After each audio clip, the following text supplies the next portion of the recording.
Sa ngalan ng Ama at ng Anak at ng Espiritu Santo, Amen. sumainyo ang kapayapaan. At sumainyo rin. Mga kapatid, aminin natin ang ating mga kasalanan upang tayo maging marapat gumanap sa banal na pagdiriwang.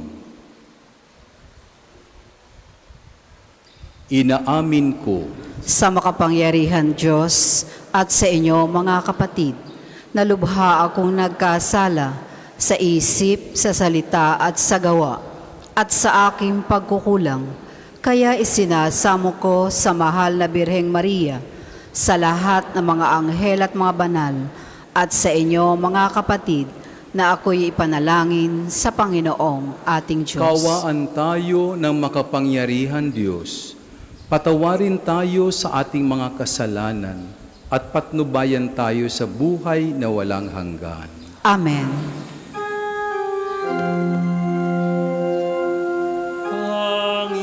Panginoon, kawaan mo kami. Panginoon, kawaan mo kami. Kristo,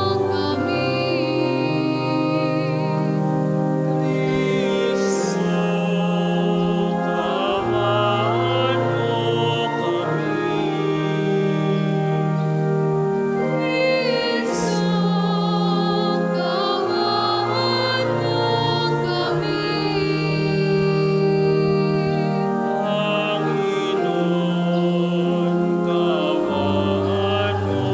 mo kami. Panginoon, kawaan mo Panginoon, kawaan mo kami.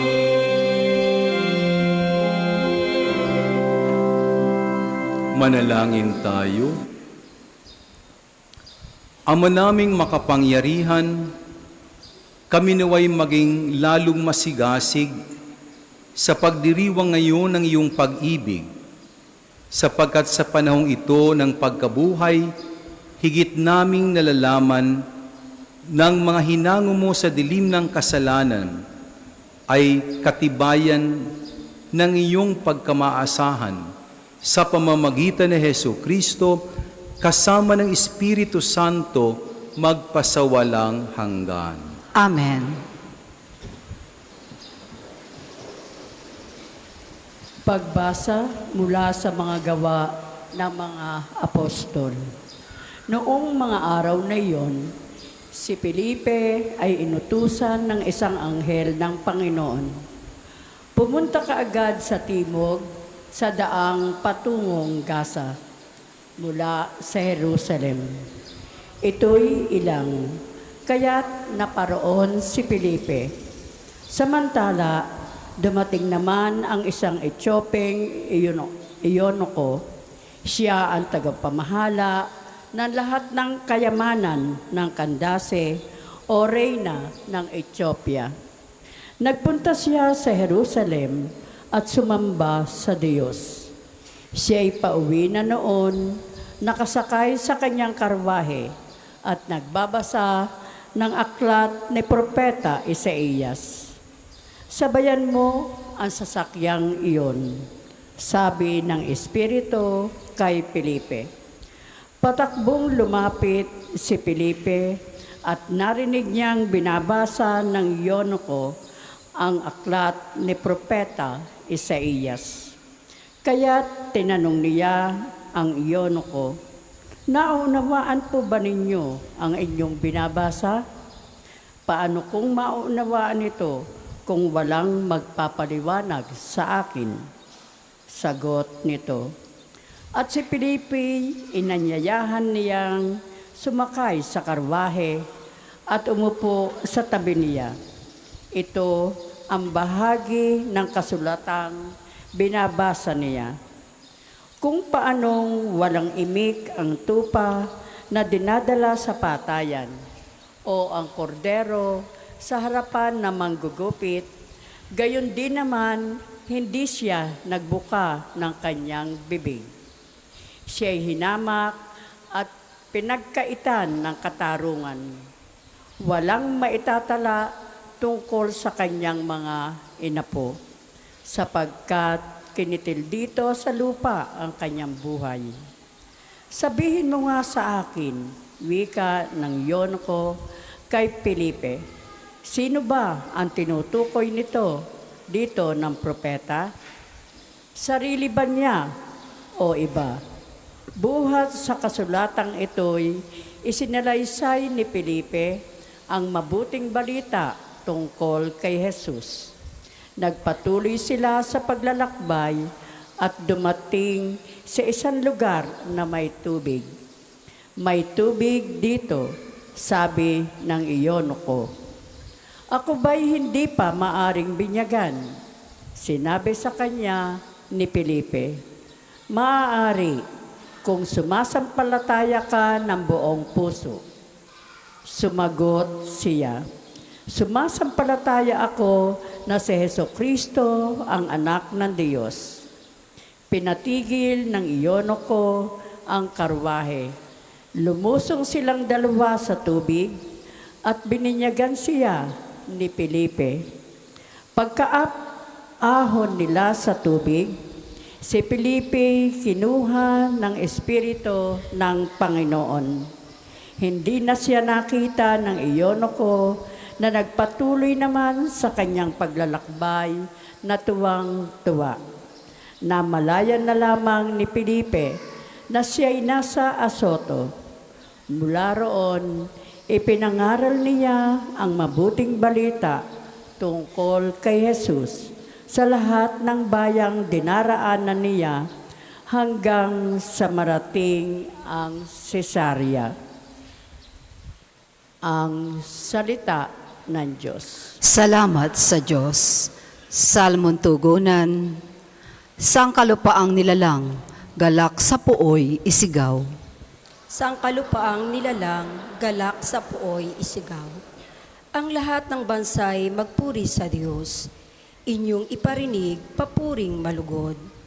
Iningatan niya tayong pawang buhay. Di tayo bumagsak, di niya binayaan.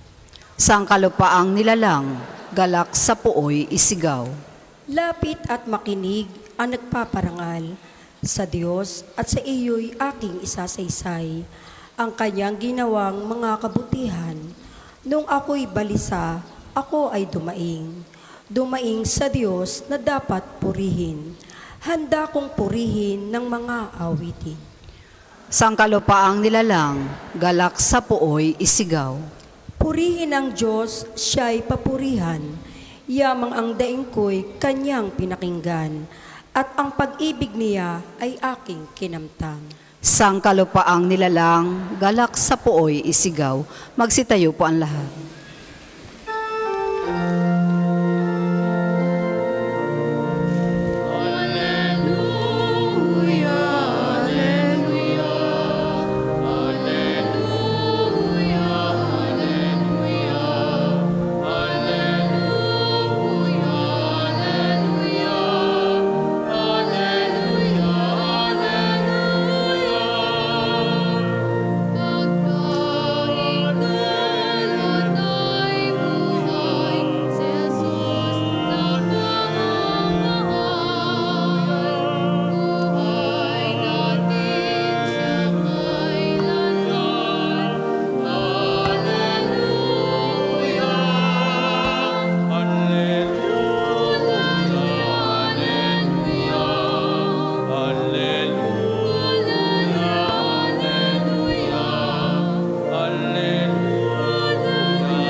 Sumainyo ang Panginoon. At sumain niyo rin. Ang mabuting balita ng Panginoon ayon kay San Juan. Papuri sa iyo, Panginoon.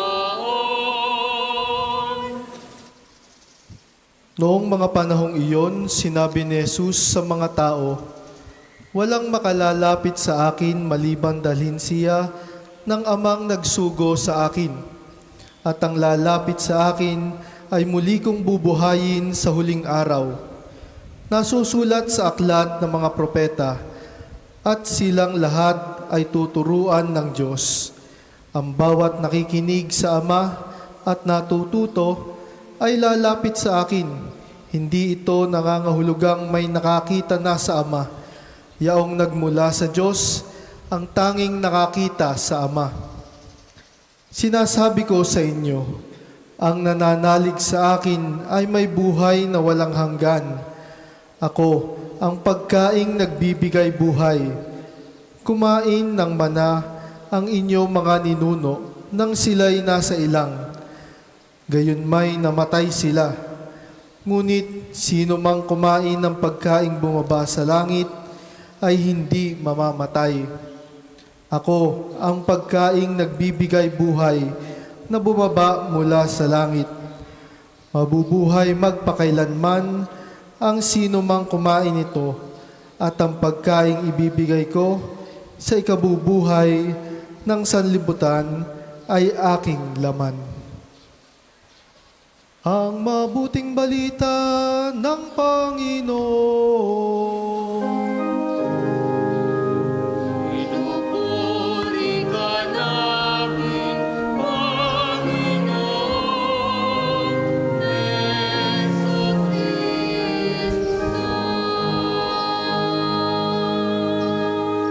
Manatiling nakatayo ang lahat. Tayo ay mag-aantanda ng krus habang ginagawat ang pagbebendisyon ng aklat na mabuting balita.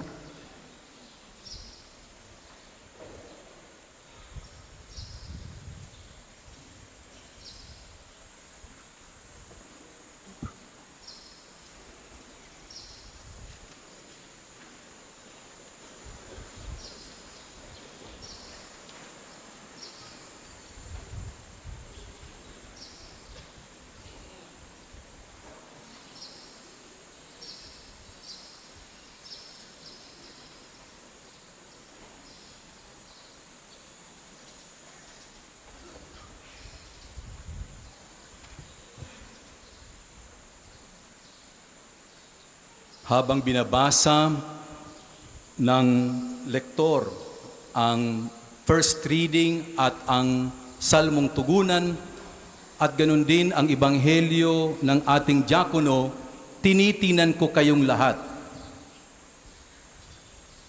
Kayo, at mga nanonood, nakatingin sa lead wall.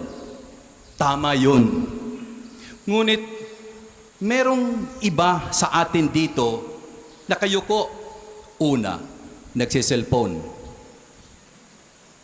At hindi nakikinig sa sermon o kaya'y sa mga binabasa.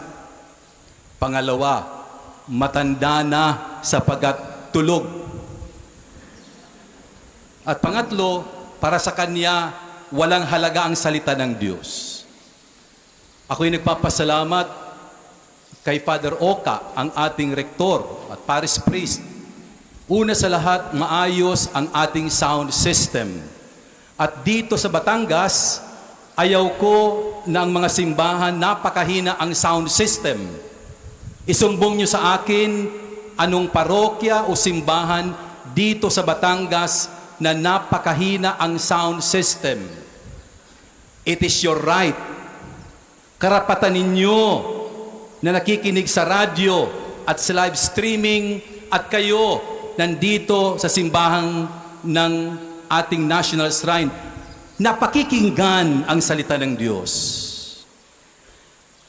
At ako'y nagpapasalamat kay Father Paul at Father Jenrod, ang assistant ni Father Oka, na inaayos natin ang lead wall sapagat ang tama na gawain habang binabasa, tinitingnan din natin anong nakasulat at tayo din ay nagninilay habang binabasa. Yan ang tama. Sapagat hindi lamang nakayuko, ginagamit natin ang mata upang magbasa, magnilay, at harinawa maging bahagi ng puso. Sa pagsimula ng ating pagninilay ngayon, araw ni Santo Padre Pio, nais kong magpasalamat sa napakarami sa inyo na nagpahayag ng kanilang taus-pusong pasasalamat sa akin. Marami sa inyo ang nagpatotoo na tunay buhay si Jesus. At ito ang kanilang karanasan sa pamamagitan ng pagsimba dito sa Padre Pio tuwing 23rd of the month.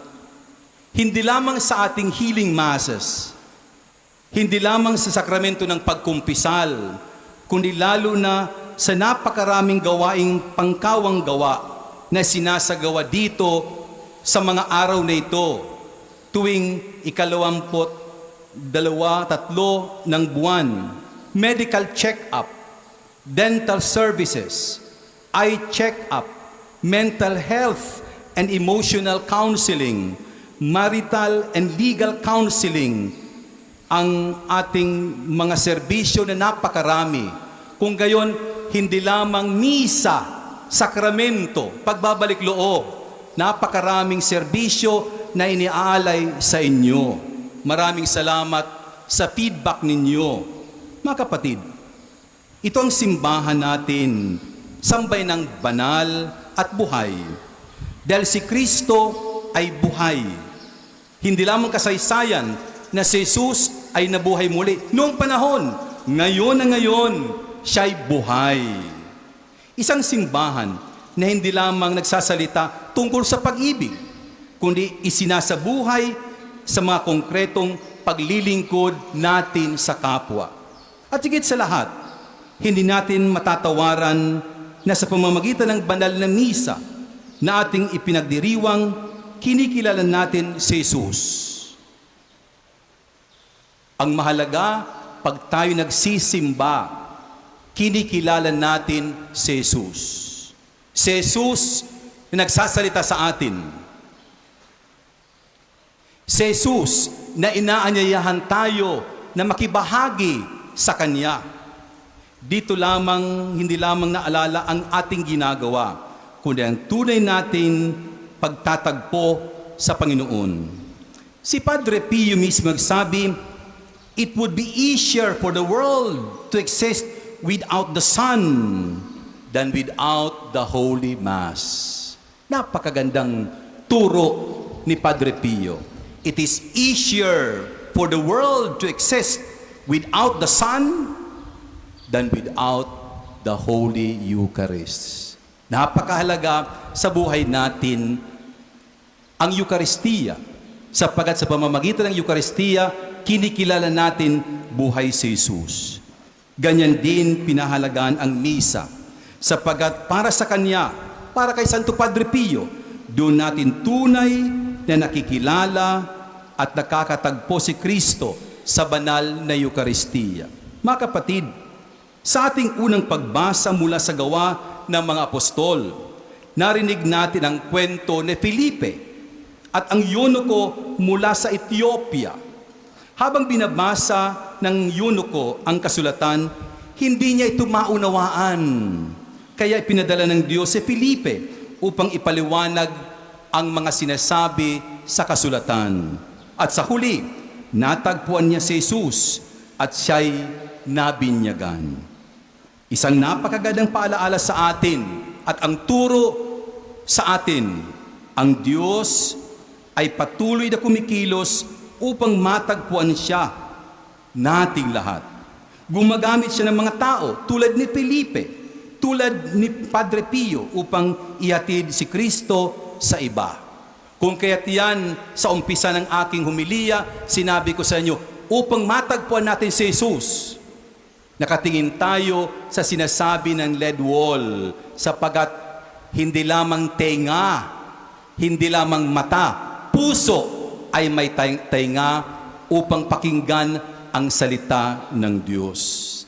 Napakaganda ang paalaalang ito.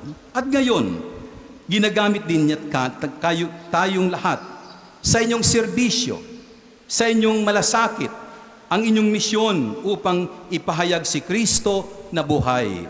Kayo na makasama ng mga nasa wheelchair, ibig sabihin, ang pag-aalaga ay napakahalaga sa atin. Kahit kayo ay matanda na, may sakit na, hindi kayo pinababayaan ng Diyos. Sa lahat na may sakit, mga nasa wheelchair, kung minsan bugnutin tayo, pasensya, may sakit. Pero learn to be grateful. Kayo na may sakit, na mga nasa wheelchair, may mga pagkakataon, sorry napagalitan kita. Salamat sa paglilingkod mo. Napakahalagang attitude ang ganito. Sa Ebanghelyo natin mga kapatid, malinaw ang panyaya ni Jesus. Ako ang tinapay na bumaba mula sa langit. Ang kumain ng tinapay na ito ay mabubuhay magpakailanman. Ito ang sentro ng ating pananampalataya, ang Eucharistia.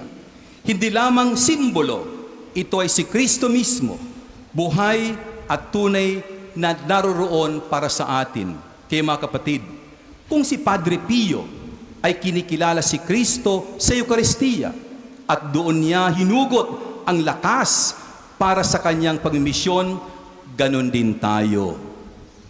Ang ating mga gawaing kawang-gawa ay hindi hiwalay sa misa. Ito ay bunga ng ating pagsisimba. Ang ating paglilingkod ay hindi lamang social work. Ito ay bunga ng ating pakikipagtagpo, pakikiisa kay Kristo sa Eucharistia. Hinagtatapos ang inyong experience dito sa araw na ito o sa oras na ito at matapos ang misa, uuwi na kayo. May bit-bit kayong baon na gagawin sa pag-uwan ninyo. Mga may sakit, mga nasa wheelchair, be grateful. Baon ninyo. Sabi ni Archbishop, kayo daw na may sakit, grateful. Kahit na sa pagkakataon na may mga problema sa buhay, be grateful. Sapagkat ang ibig sabihin ng Eucharistia, thanksgiving. Pagpapasalamat. At iyan ang daloy ng ating ginagawa. Matapos ang misa, dadaloy ang biyaya ng thanksgiving sa mga taong kasama natin. Kaya mga kapatid, hamon sa atin ngayon, patuloy ba natin nakikilala si Jesus? Hindi lamang sa ating mga gawain, kundi lalo na pag tayo'y nagsisimba. Ulit-ulit ko dito sa Archdiocese of Lipa. Sabi ko, pag tayo nangungumunyon, pakatandaan natin o may kamalayan tayo ng tinatanggap po si Jesus. Marami sa atin na matapos mangumunyon, magbabaw pa sa santo. Sandali lang. Sandali lang. Tinanggap mo na si Jesus. Nasa iyo na si Jesus. O kaya'y magje-genuflect pa dito. Sandali lang. Nasa iyo na si Jesus. Nasa iyo na si Jesus. Ang mahalaga, tinanggap mo na si Jesus. Kamalayan, awareness ng tinanggap mo at sinabi mo, Amen. Ang ibig sabihin, Archbishop, naniniwala ako, ang tinatanggap ko ay walang iba si Jesus. Kung kaya't pag-iingat-ingatan ko, babalik na ko sa upuan, magpapasalamat na ko, kasama ko si Jesus ngayon. Mamaya, magbabantayan natin kung sino pa matapos mangumunyon, magje-genuflect pa. Sandali lang, nasa iyo na si Jesus. Mamaya, babantayan natin, matapos mangumunyon, magbabaw pa. Kanino? Nasa iyo na si Jesus. Ang ibig sabihin yan, pagbantayan ninyo. Ang ibig sabihin yan, kung may mga gagawa pa ngayon, habang nagsisermon si Archb, tulog.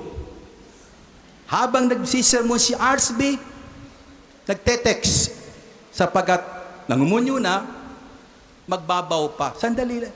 Bumalik ka na sa upuan, magpasalamat. Huwag nang buksan muna ang cellphone o mag-text kung kanino man, sapagkat thanksgiving. Nagpapasalamat ka sapagkat nasuyo na si Jesus. Buhay na buhay si Jesus, kaya uuwi ka. Ipahayag mo, ibahagi mo na buhay si Jesus sa iyong buhay. Kung kaya't mga kapatid, naway sa bawat paglilingkod natin sa kapwa, sa mga gagawin natin sa pag-uwi sa bahay, maipahayag natin siyang tunay na buhay ang Diyos. Sa pamamagitan ng panalangin at halimbawa ni Santo Padre Pio, patuloy natin ipahayag, si Kristo ay muling nabuhay at siya ay tunay na buhay at buhay sa gitna nating lahat. Pagpalaing kayo lahat sa pakikinig ng salita ng Diyos at baunin niyo ang biyaya ng pasasalamat. Tumahimik sandali at magnilay.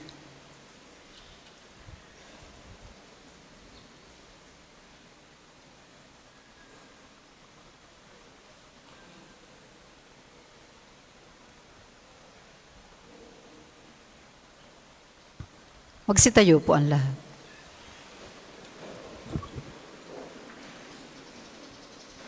Panalangin ng bayan, lumapit tayo ngayon at manalangin sa Diyos Ama na sa kabutihan ng kanyang puso, isinugo ang kanyang anak ang tinapay ng buhay. Ang ating tugon, Panginoon, dinggin mo ang aming panalangin. Panginoon, dinggin mo ang aming panalangin. Ang bayan ng Diyos na pinalalakas ng Eukaristiya, naway magkaisang mamuhay sa pananampalataya at pag-ibig. Manalangin tayo sa Panginoon. Panginoon, dinggin mo ang aming panalangin. Sa pagtanggap natin ng Eukaristiya ng may pagpapahalaga, naway mapalalim natin ang pag-ibig sa isa't isa. Manalangin tayo sa Panginoon. Panginoon, dinggin mo ang aming panalangin. Tayo naway hindi magkulang sa pagbabahagi ng mga biyaya sa mga nangangailangan at sa gayon ay makatulad tayo ni Kristo na nag-aalay ng sarili. Manalangin tayo sa Panginoon. Panginoon, dinggin mo ang aming panalangin. Ang mga may karamdaman sa katawan at pag-iisip, naway palakasin ang kanilang pagtanggap sa katawan at dugo ni Kristo sa Eukaristiya. Manalangin tayo sa Panginoon. Panginoon, dinggin mo ang aming panalangin. Ang mga yumao, naway makabahagi sa ipinangakong piging sa langit ng Panginoon. Manalangin tayo sa Panginoon. Panginoon, dinggin mo ang aming panalangin. Ama naming makapangyarihan, patnubayan mo kami sa aming paglalakbay at tulungan kaming lumakad sa daan ng iyong anak na si Jesus na siyang tinapay ng buhay. Hinihiling namin ito sa pamamagitan ni Kristo na aming Panginoon. Amen. Para po sa maghahandog ng sobre, pakihulog na lamang po sa buslo.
Manalangin kayo mga kapatid upang ang ating paghahain ay kalugdan ng Diyos, amang makapangyarihan. Tanggapin nawa ng Panginoon itong paghahain sa iyong mga kamay, sa kapurihan niya at karangalan sa ating kapakinabangan at sa buong sambayanan niyang banal. Ama naming lumikha, sa paghahain ng banal na pagpapalitan ng iyong mga kaloob at ng aming alay, kami pinapagsalo mo sa iyong buhay na namumukad-tangi at walang kapantay. Ipagkalob mo ang aming pakikinabang sa iyong pakikisamang aming maaasahan ay siya rin umiral sa aming pamumuhay araw-araw. Sa pamamagitan ni Jesu Kristo, kasama ng Espiritu Santo magpasawalang hanggan. Amen. Sumainyo ang Panginoon. At sumayin niyo rin. Itaas sa Diyos ang iyong puso at diwa. Tinaas na namin sa Panginoon. Pasalamatan natin ang Panginoon ating Diyos. Marapat na siya ay pasalamatan. Ama naming makapangyarihan, tunay ngang marapat na ikaw ay aming pasalamatan ngayong ipinagdiriwang ang paghahain ng Mesiyas, ang maamong tupa na tumubos sa aming lahat. Naghahaing walang humpay ang anak mong minamahal upang magkasalo-salo ang tanan sa piging ng iyong buhay. Hindi na mamamatay ang inihain sa krus. Ang sa krus ipinakoy buhay lagi bilang handog. Kaya kaisa ng mga anghel na nagsisiawit ng papuri sa iyong walang humpay sa kalangitan, kami nagbubunyi sa iyong kadakilaan.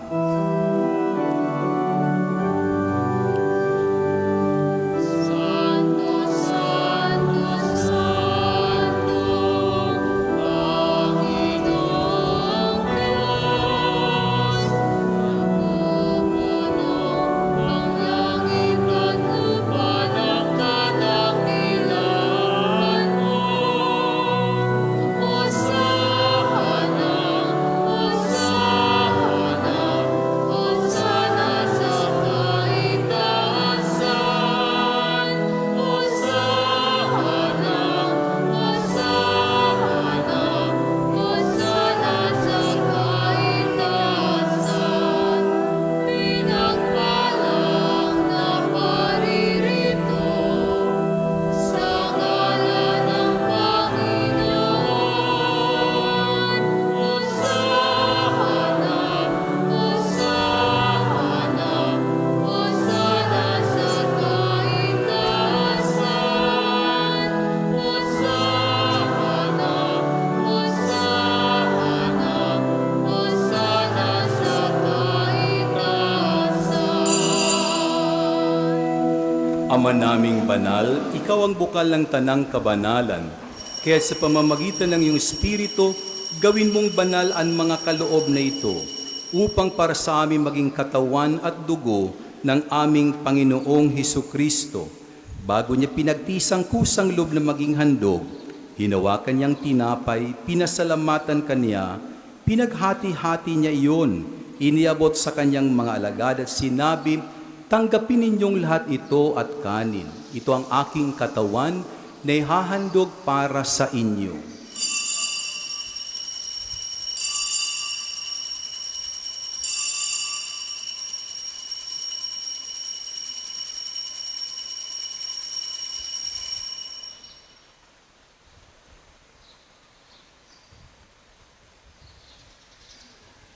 Gayon din naman nung matapos ang hapunan, hinawakan niya ang kalis, muli kanyang pinasalamatan, iniabot niya ang kalis sa kanyang mga alagad at sinabi, tanggapin ninyong lahat ito at inumin. Ito ang kalis ng aking dugo ng bago at walang hanggang tipan. Ang aking dugo na ibubuhos para sa inyo at para sa lahat sa kapagpapatawad ng mga kasalanan. Gawin ninyo ito sa pag-alala sa akin.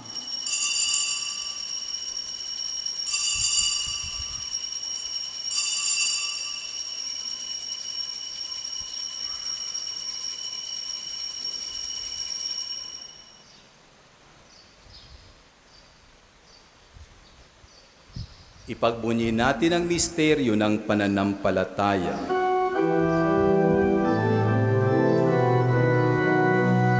Sa krus mo at pagkabuhay, kaming inubos mong tunay. O Jesus, naming mahal, iligtas mo kaming tanan. O Jesus, naming mahal, ngayon at magpakailanman. Ama, ginagawa namin ngayon ang pag-alala sa pagkamatay at muling pagkabuhay ng iyong anak. Kaya tiniaalay namin sa iyo ang tinapay na nagbibigay buhay at ang kalis na nagkakaloob ng kaligtasan. Kami nagpapasalamat dahil kami yung minarapat na tumayo sa harap mo para maglingkod sa iyo. isinasamo namin kami magsasalo-salo sa katawan at dugo ni Kristo ay mabuklod sa pagkakaisa sa pamamagitan ng Espiritu Santo. Ama, lingapin mo ngayong simbahang laganap sa buong daigdig. Puspusin mo kami sa pag-ibig kay Isam ni Leon na aming Papa at ni Gilbert na aming Obispo at ng Tanang Kaparian. Alalahanin mo rin ang mga kapatid naming nahimlay nang may pag-asang sila'y muling mabubuhay, gayon din ang lahat ng mga pumanaw. Kaawaan mo sila at patuloyin sa iyong kaliwanagan. Kaawaan mo at pagindapatin kaming lahat na makasalo sa iyong buhay na walang wakas. Kaisa ng mahal na biring Maria na ina ng Diyos, ang kabiyak ng puso niyang si San Jose, kaisa ng mga apostol at ng lahat ng mga banal na namuhay dito sa daigdig ng kalugod-lugod sa iyo, may pagdiwang nawa namin ang pagpupuri sa ikararangal mo sa pamamagitan ng iyong anak na aming Panginoong Hesukristo. Sa pamamagitan ni Kristo, kasama niya at sa Kanya, ang lahat ng parangal at papuri ay sa iyo, Diyos Amang makapangyarihan, kasama ng Espiritu Santo, magpasawalang hanggan.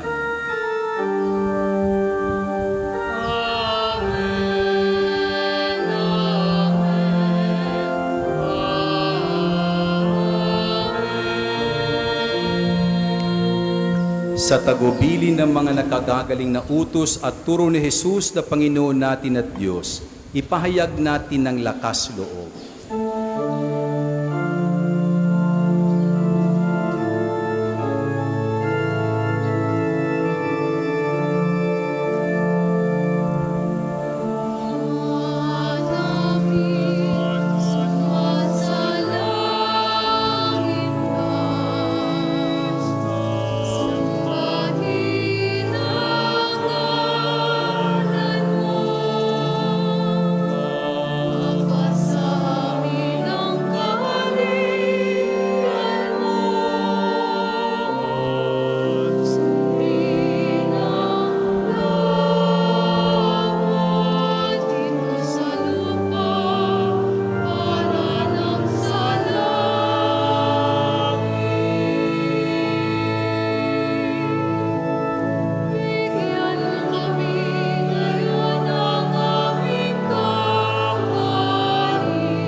Hinihiling namin kamiyadya sa lahat ng masama, pagkalooban ng kapayapaan araw-araw, iligtas sa kasalanan at ilayo sa lahat ng kapahamakan, samantalang aming pinananabikan ang dakilang araw ng pagpapahayag ng tagapagligtas naming si Jesucristo.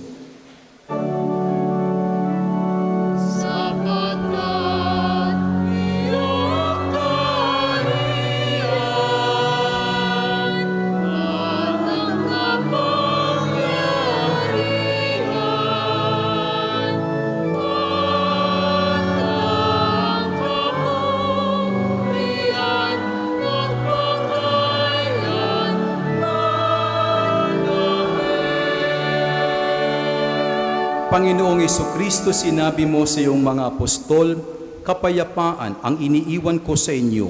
Ang aking kapayapaan ang ibinibigay ko sa inyo. Tunghayan mo ang aming pananampalataya at huwag ang aming pagkakasala. Pagkalooban mo kami ng kapayapaan at pagkakaisa ayon sa iyong kalooban. Kasama ng Espiritu Santo, magpasawalang hanggan. Amen. Ang kapayapaan ng Panginoon ay laging sumainyo. At sumainyo rin. Magbigayan kayo ng kapayapaan sa isa't isa.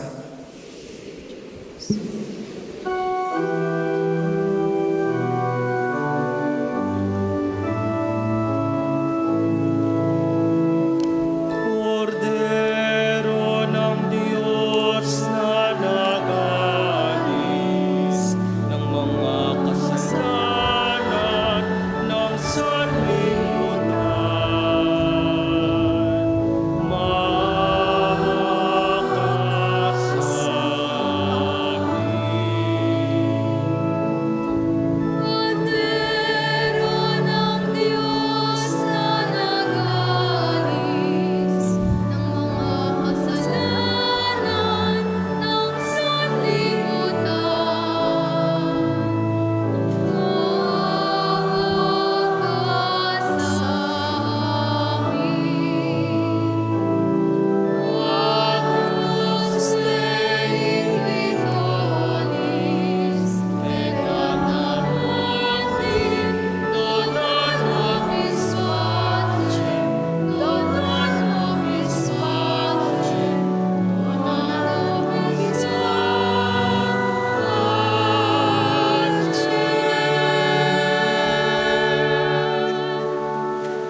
Ito ang kordero ng Diyos. Ito ang nag-aalis ng kasalanan ng sanlibutan.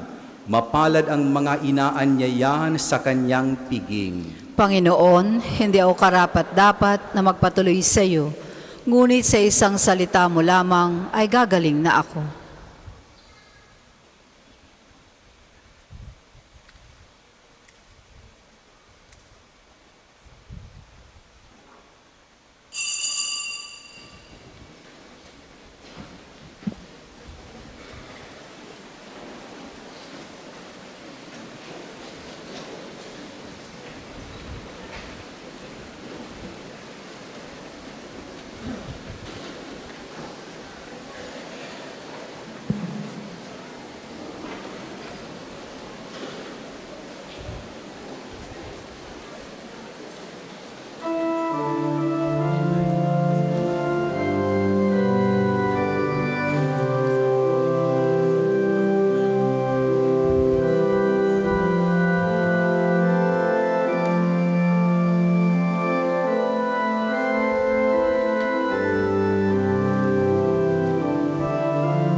Tayo po ay magsitayo. Manalangin tayo. Ama naming mapagmahal, manatiling kang kapiling ng iyong sambayanan na ngayoy pinapakinabang mo sa iyong sariling buhay at gawin mo kaming pasulong ng mga hakbang mula sa dati naming pagkamakasalanan patungo sa pagbabagong nagdudulot ng iyong kabutihan sa pamamagitan ni Jesucristo kasama ng Espiritu Santo magpasawalang hanggan. Amen.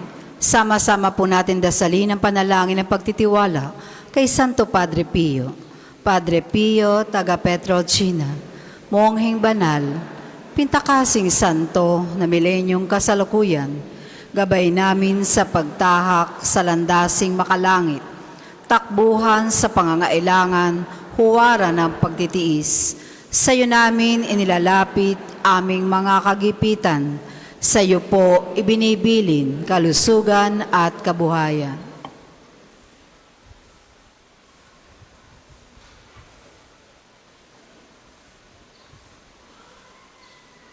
Di man karapat dapat kami po ay pagbigyan, bendisyonan at basbasan, maging ganap sa buhay. Lumayo nawa kami, umiwas sa kasalanan, lumapit lagi sa Diyos, maging matatag at matibay. Sa mabuting balita ng pagliligtas, turuan mo kami nawa. Sa tuwina ay makinig, magnilay at sumampalataya. Amin pong pakiusap itong mga kahilingan. Puso ay nagsisisi, nagtitikang taimtiman.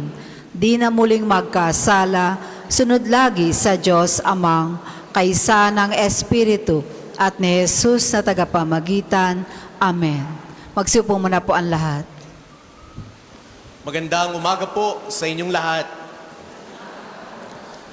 Una po sa inyong pagdalaw dito sa Pambansang Dambana, mangyaring pakiingatan lamang po natin ang inyong mga personal na gamit. Hangad po natin ng isang matiwasay at maayos na pagbisita sa National Shrine.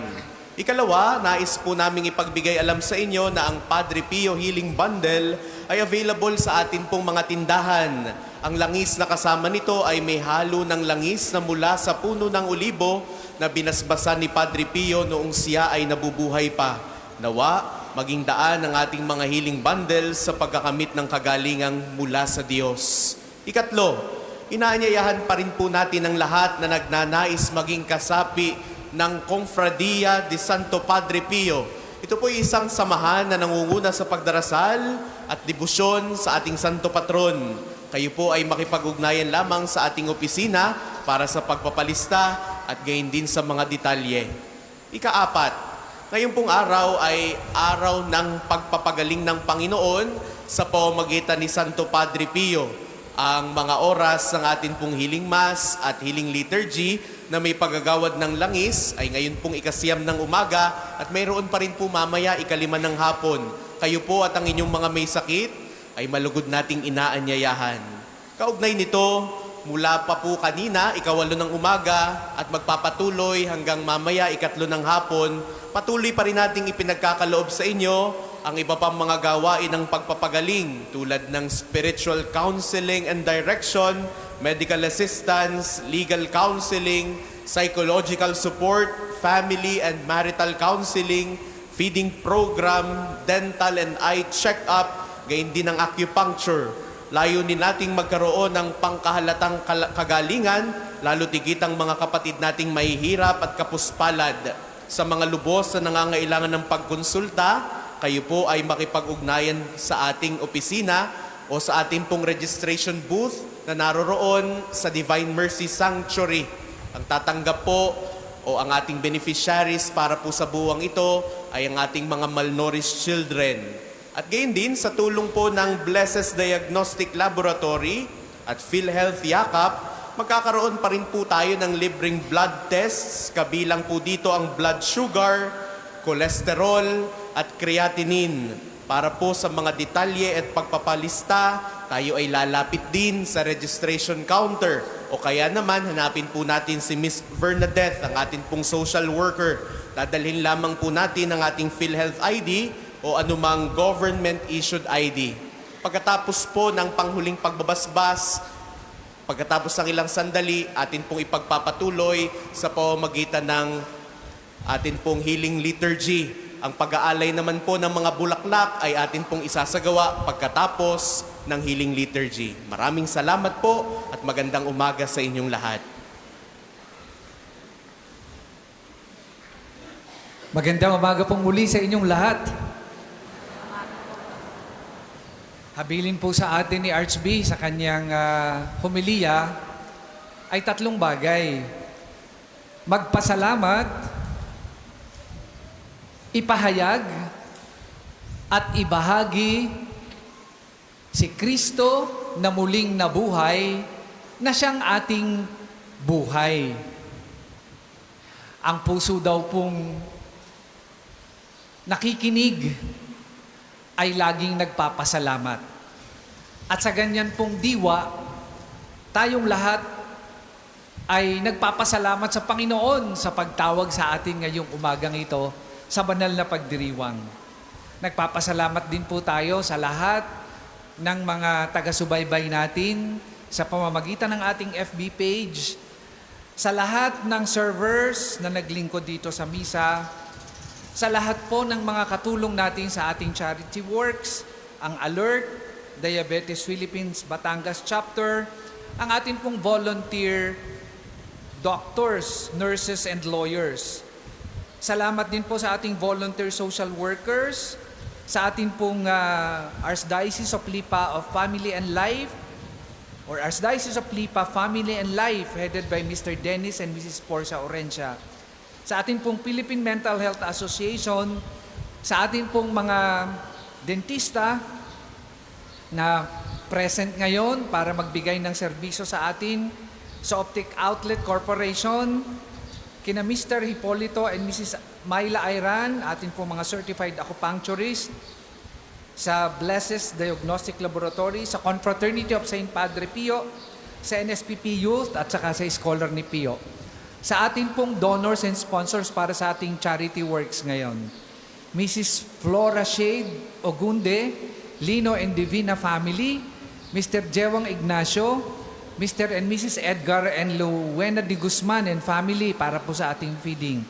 At sa ating mga paring nakasama ngayon, Father Glenn Cantos, Father Francis Fornal, at Father Art Perez. Sa ating pong namuno sa banal na pagdiriwang na laging kasama natin every 23rd of the month, ang Arsobispo ng Lipa at kasalukuyang Presidente ng Catholic Bishops' Conference of the Philippines, palakpakan po natin, Most Reverend Gilbert A. Garcena. Maraming pong salamat. Magsitayo po ang lahat. Sumainyo ang Panginoon At sumainyo rin at pagpalaing kayo ng makapangyarihan Diyos, Ama, Anak, at Espiritu Santo. Amen. Taglayin ninyo sa inyong pag-alis ang kapayapaan ni Kristo. Salamat sa Diyos.